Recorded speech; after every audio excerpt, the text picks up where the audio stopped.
مولاي صل وسلم دائما أبدا على حبيبك خير الخلق كلهم. مولاي صل وسلم دائما أبدا على حبيبك خير الخلق كلهم.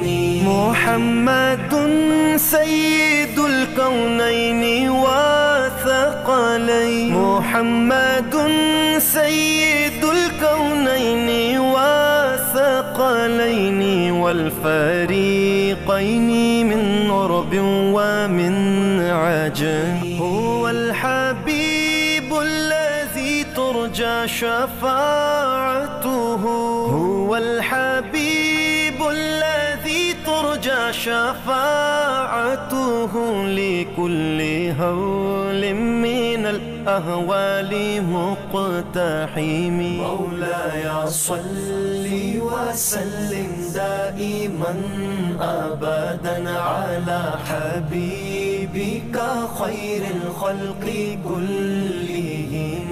مولاي صل وسلم دائما أبدا على حبيبك خير الخلق كلهم. يا أكرم الخلق ما لي من ألوذ به، يا أكرم الخلق ما لي من ألوذ به سواك عند حلول الحادث العمامي. مولاي صل وسلم دائما أبدا على حبيبك خير الخلق كلهم. مولاي صل وسلم دائما أبدا